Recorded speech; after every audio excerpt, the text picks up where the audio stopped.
വോട്ടെണ്ണൽ കേന്ദ്രങ്ങളിൽ പെട്ടി പൊട്ടിക്കാൻ ഇനി മണിക്കൂറുകൾ മാത്രം ബാക്കി. പ്രതീക്ഷകൾ പങ്കുവച്ച് സ്ഥാനാർത്ഥികളും നേതാക്കന്മാരും വിവിധ സംസാരങ്ങൾ നടത്തിക്കൊണ്ടിരിക്കുന്നു. ഇപ്പോൾ എന്നോടൊപ്പമുള്ളത് SNDP യോഗത്തിന്റെ ജനറൽ സെക്രട്ടറി വെള്ളാപ്പള്ളി നടേശനാണ്. സ്വാഭാവികമായും NDA രൂപീകരിച്ചതിനു ശേഷം ഉള്ള ആദ്യ തെരഞ്ഞെടുപ്പ്. ഈ നിയമസഭാ തെരഞ്ഞെടുപ്പിൽ എത്രമാത്രം പ്രതീക്ഷയാണ് NDA വെച്ചു പുലർത്തുന്നതെന്ന് വെള്ളാപ്പള്ളി നടേശന്റെ നാവിൻ തുമ്പിൽ നിന്ന് തന്നെ ഇപ്പോൾ നമുക്ക് കേൾക്കാം. എങ്ങനെയുണ്ട് പ്രതീക്ഷ?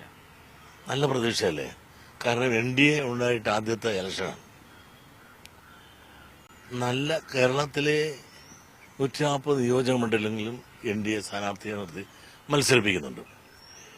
ഈ NDAയുടെ രൂപീകരണമൊന്നും ഉണ്ടായ വളരെ കുറച്ച് നാളെയായിട്ടുള്ളൂ. പ്രത്യേകിച്ചും BDJS ഉണ്ടായിട്ട് 3-3.5 മാസമായുള്ളൂ. ആ NDAയുടെ ഒരു ഘടകകക്ഷിയായി BDJS കൂടെ ചേർന്നപ്പോൾ ഏറെ പ്രസക്തി ആ മുന്നണിക്കുണ്ടായി. ഏതാണ്ട് 11ഓളം ചെറുതും വലുതുമായ കക്ഷികൾ ചേർന്നിട്ടാണ് NDA രൂപപ്പെട്ടിരിക്കുന്നത്. കേരളത്തിലെ മൂന്നാമത്തെ ശക്തമായ ഒരു മുന്നണിയാണ് NDA എന്ന് തെളിയിച്ചു കഴിഞ്ഞു. വോട്ടെണ്ണപ്പോൾ കേരള രാഷ്ട്രീയത്തിൽ അവഗണിക്കാനൊക്കാത്ത ഒരു വലിയൊരു ശക്തിയായി നല്ലൊരു പെർസെന്റേജ് വോട്ട് ഈ NDA സഖ്യത്തിന് കിട്ടിയിരിക്കും. യാതൊരു സംശയം വേണ്ട. പെർസെന്റേജ് വോട്ട് എന്നത് മാത്രമാണോ പ്രതീക്ഷ? എത്ര സീറ്റ് ലഭിക്കാൻ സാധ്യതയുണ്ട് എന്നതാണ് ഒരു കണക്കുകൂട്ടൽ. സീറ്റ് എന്ന് പറയുന്നത് സാങ്കേതികമാണ്. കാരണം ത്രികോണ മത്സരവും അതിന് കൂടുതലുള്ള ആളുകളിൽ നിന്ന് മത്സരിക്കുമ്പോൾ അതെല്ലാം ത്രികോണ മത്സരം വരുമ്പോൾ വോട്ടിനെ ഡിവൈഡ് ചെയ്ത് പോകും. ഇപ്പൊ ചിലപ്പോൾ ഈ ഭൂരിപക്ഷം കിട്ടാത്തവനായിരിക്കും ചിലപ്പോൾ ഭരിക്കാൻ പോണത്. ഭൂരിപക്ഷം ഉള്ള ആളുകൾ കിട്ടിയവരെല്ലാം പുറത്തായിരിക്കും. സാങ്കേതികമായി ഭരണം പലർക്കും കിട്ടിയേക്കാം. അപ്പോഴും വോട്ട് കിട്ടിയ ആളുകൾ പലരും ശക്തമായ വോട്ട് കിട്ടിയ NDAക്കുള്ള ആളുകൾക്ക് ഒരുപാട് സീറ്റ് അല്ല ഇവിടെ പ്രശ്നം. ഞാൻ കണക്ക് കൂട്ടുന്നത് കഴിഞ്ഞ പ്രാവശ്യം കിട്ടിയ NDA സഖ്യത്തിന് സാങ്കേതികമായി കിട്ടിയതിനേക്കാൾ എത്രയോ ഇരട്ടി വോട്ട് നേടും. അത് നേടുക എന്നുള്ളതാണ് ലക്ഷ്യം. ഒരു 20% നേടാൻ സാധിച്ചാൽ അത് അത്ഭുതകരമായിരിക്കും. അങ്ങനെ ആ 20% നേടിയാൽ കേരള രാഷ്ട്രീയത്തെ നയിക്കാൻ നോക്കുന്ന ഒരു വലിയൊരു ശക്തിയായിട്ട് ഭാവിയിൽ വളർന്നു വരാനുള്ള എല്ലാ സാധ്യതയും ഈ NDA മുന്നണിക്കുണ്ടാകും. BDJS ഉണ്ടാകും. അതാണ് ലക്ഷ്യം. സീറ്റ് എന്നുള്ളത് ഒരു സാങ്കേതികമാണ്. അതുകൊണ്ട് സീറ്റ് കിട്ടുക എന്നല്ല, കിട്ടാം. തീർച്ചയായും പല സീറ്റുകളിലും പ്രതീക്ഷയുണ്ട്. ആ പ്രതീക്ഷ അനുസരിച്ച് സീറ്റ് കിട്ടാം. പക്ഷെ ആ സീറ്റിനേക്കാൾ ഉപരി ടോട്ടൽ വോട്ടിന്റെ എത്ര പെർസെന്റേജ് NDA സഖ്യത്തിന് കിട്ടി എന്നുള്ളതാണ് എന്നെ കൂട്ടുള്ളവർ കണക്ക് കൂട്ടുന്നത്.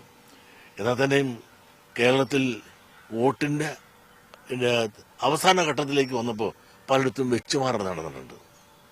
അതാണ് ഒരു പ്രത്യേകത. ആ വെച്ചുമാറൽ എവിടേക്ക് നടന്നു എന്നുള്ളത് വോട്ടെണ്ണി കഴിഞ്ഞ് റിസൾട്ട് വരുമ്പോൾ ഓരോ ബൂത്തിൽ നമുക്ക് കണക്ക് കിട്ടുമല്ലോ. അതിൽ നമുക്ക് വളരെ വ്യക്തമായിട്ട് മനസ്സിലാകും.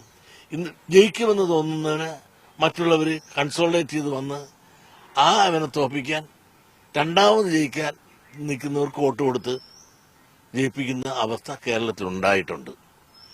അത് ഞാൻ ബോധ്യപ്പെടുത്തി തരാം. അത് ബോധ്യമാകുന്നത് എങ്ങനെയാണെന്ന് ചോദിച്ചാൽ ബൂത്ത് ബേസിൽ കിട്ടുമ്പോൾ ചിലയിടത്തുള്ള ന്യൂനപക്ഷങ്ങളുടെ കൺസോൾട്ടേഷൻ, അവർക്ക് താല്പര്യമില്ലാത്തവരെ ജയിപ്പിക്കാൻ വേണ്ടി അത് ഇടതെന്നോ വലതെന്നോ ഒന്നും നോക്കാതെ, കോൺഗ്രസ് എന്നോ കമ്മ്യൂണിസ്റ്റ് എന്നോ നോക്കാതെ വോട്ട് കൊടുത്തിട്ടുണ്ട്. ജനാധിപത്യ പ്രക്രിയയിൽ തീർച്ചയായും സീറ്റ് എന്നത് സാങ്കേതികമായിരിക്കാം. വോട്ടിന്റെ ഷെയർ വർദ്ധിപ്പിക്കൽ തന്നെയാണ്. അതിന്റെ ശതമാനത്തിന്റെ കണക്ക് ഒരു പ്രധാനപ്പെട്ട ഘടകമാണ്. അത് ശരിയാണെന്നിരിക്കെ തന്നെ എന്റെ ചോദ്യം ഇതാണ്. BDJS NDA സഖ്യം, ഈ NDA സഖ്യത്തിന്റെ വരവ്, വോട്ടുപിടുത്തത്തിന്റെ വർധനവനുസരിച്ച് ഇത് ഇരു മുന്നണികളിൽ ആരെയാണ് കാര്യമായി ബാധിക്കുക? അത് രണ്ട് മുന്നണിയും ബാധിച്ചിട്ടുണ്ട്. ഓരോ പ്രദേശത്ത് അനുസരിച്ച് രണ്ട് മുന്നണിയും ബാധിച്ചില്ല എന്ന് പറയാതിരിക്കാനൊക്കത്തില്ല. ഇതല്ല ആരെയൊക്കെ എന്തുമാത്രം ബാധിച്ചു എന്ന് നമുക്കൊരു കൃത്യമായി പറയണമെന്നുണ്ടെങ്കിൽ വെട്ടിപ്പൊട്ടിച്ചിട്ടേ പറയാനൊക്കത്തുള്ളൂ. ഇപ്പൊ ഇങ്ങനെ കണ്ണും പൊട്ടി പറയാൻ സാധിക്കില്ല. പക്ഷെ ഒരു കാര്യമുണ്ട്, രണ്ട് മുന്നണിക്ക് ശക്തമായ ഒരു വെല്ലുവിളിയായിട്ടാണ് NDA മുന്നണി ഇന്നിപ്പോ ഉയർന്നു വന്ന് നിൽക്കുന്നത് എന്നുള്ള കാര്യത്തിൽ യാതൊരു സംശയം വേണ്ട. ജനാധിപത്യ പ്രക്രിയയിൽ സീറ്റ് ലഭിക്കുക എന്നത് സാങ്കേതികമാണ്. എന്നാൽ NDA മുന്നണി വോട്ട് ഷെയർ വർദ്ധിപ്പിച്ച് കേരളത്തിൽ നിർണായക രാഷ്ട്രീയ ശക്തിയായി മാറും എന്നതാണ് വെള്ളാപ്പള്ളി നടേശന്റെ പ്രതീക്ഷ.